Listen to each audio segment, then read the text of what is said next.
Education Code 48900 is one of the pertinent sections that deals with, when a special education student can be disciplined for conduct that occurs in this, serious conduct that occurs in the classroom. There's a lot of categories. I'm just going to read them. We can talk about them later, but I'm just going to read them.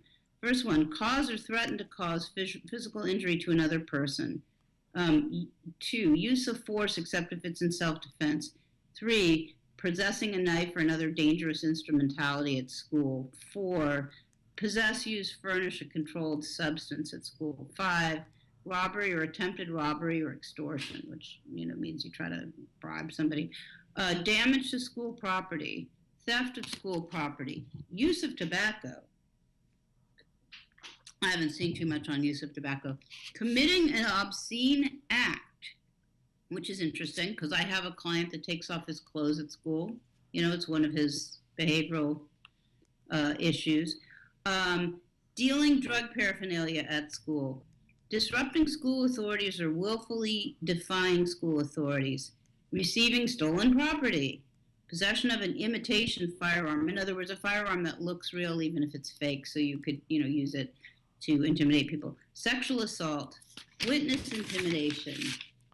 Bullying, either in person or cyberbullying. Hazing, sexual harassment, hate crimes, creating a hostile environment, and terroristic threats. So those are severe kinds of things to have happen at school. There are things that nobody wants to have happen at school. And so the Education Code is trying to, harmonize or balance safety as versus that a lot of people in special education have impulse control problems or don't understand the effect of their conduct or don't mean to be doing what they're doing, like the teenage boy that was obsessed with girls. He had autism, and so he would grab their backpack because he wanted to engage with them, but he was arrested for battery.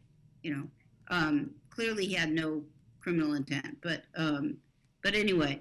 So one of the first caveats is that school districts should not suspend or expel students to deal with truancy or tardies. There's a whole other process by which that gets dealt with.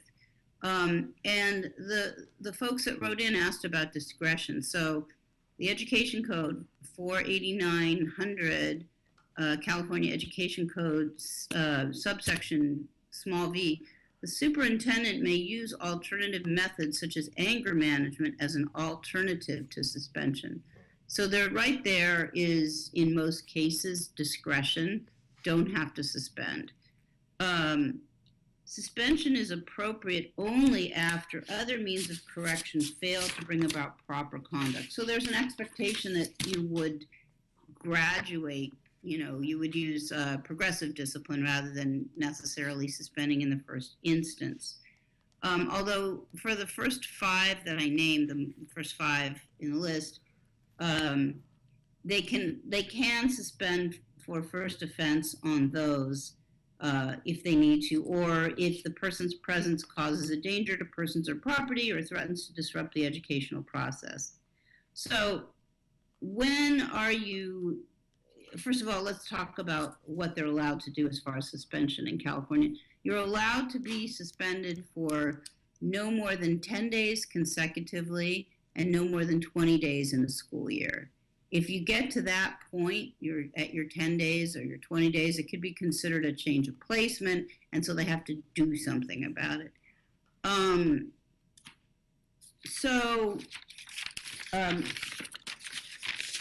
There's going to be cases in which the principal has discretion, and there's going to be cases in which the principal has no discretion.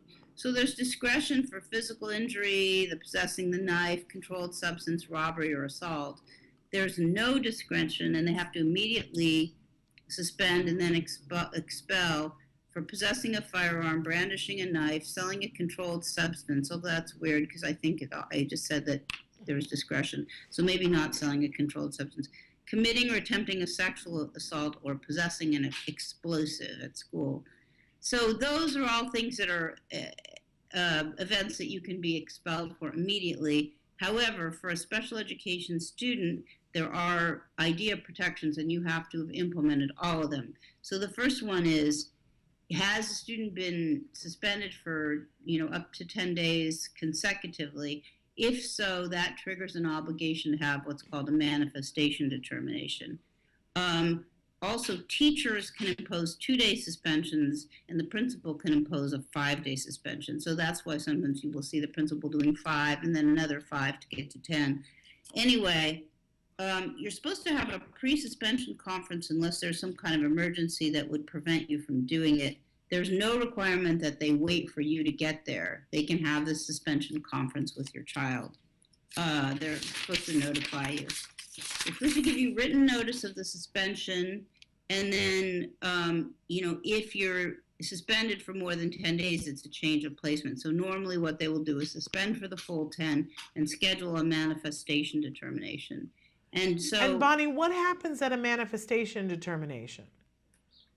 Is that when they're deciding where the new school is that you're going to? The district puts on evidence of the offense, and the family puts on evidence that the behavior was a manifestation of the student's disability. I see. And therefore, you cannot expel.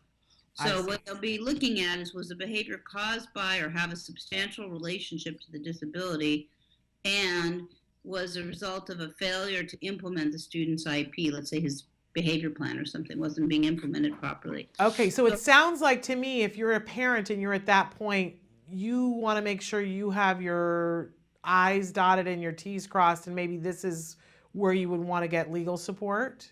I agree as to both of those things, and one of the things you want to ask for is the charging documents. You want to see those before the manifestation determination to see what they're relying on.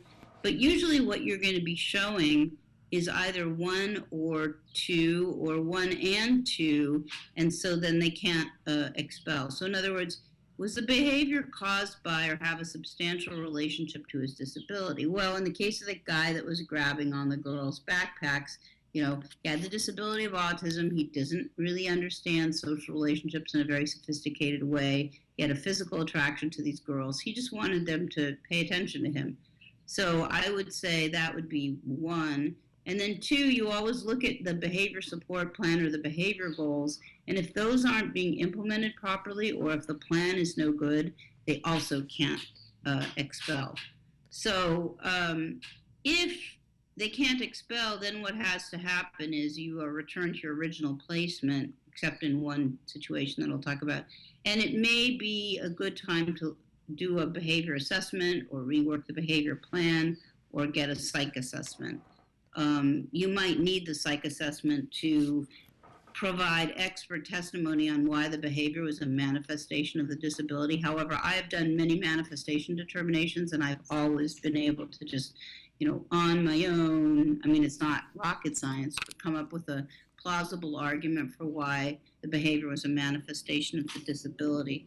So I can go really fast and probably finish this. Do we have time? We've got about 3 minutes. Okay, I think we can do it. All right, do it.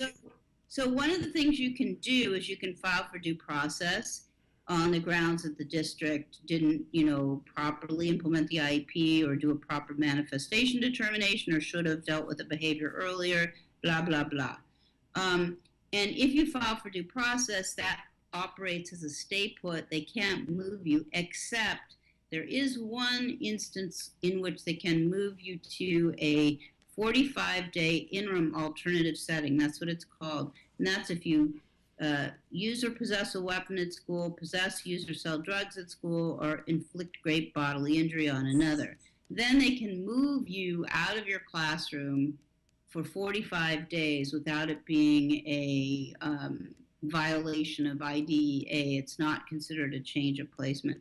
Now, in that situation, you're probably going to be filing for hearing, and it's important to know that you are entitled to an expedited hearing within 10 days of requesting it, and the decision must be rendered no more than 20 days from the date that you requested the hearing. So there is protection there to get this resolved. You're also entitled to go to mediation within 7 days of the request. Now, the district has some other backdoor stuff they can do. They can go into court and get an injunction to prevent the student from returning if they think his behavior is likely to result in injury to others. But otherwise, after 10 days of suspension, you're still entitled to free appropriate public education, and they have to start educating you again.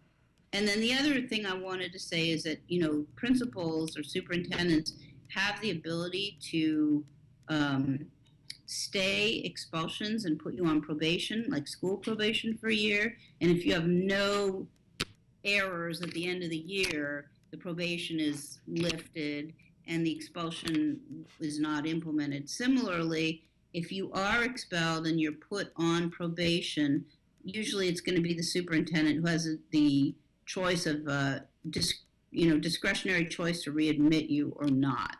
So there's more stuff in the goodie. They give some other scenarios and there's questions and things, but that at least gives you an idea that if you're suspended, it can't be for more than 10 days. If it hits the 10-day mark, you're entitled to a manifestation determination or an expulsion hearing. And at the manifestation determination, that if the district can't show that its IEP is proper and implemented properly, and that the behavior is a manifestation of the disability, then the district's going to lose the hearing, and all they would have really bought themselves would be some days without the student in the classroom. It's a lot. And I have to say, what this all brings up for me is if we don't have a decent BIP in place, then we've laid groundwork for bad things to happen to our child. Yeah. I see it abused a lot not a lot, but sometimes, like, if the district doesn't know what to do with the kid, rather than just hunkering down and paying for the expertise they need, they'll start suspending the kid.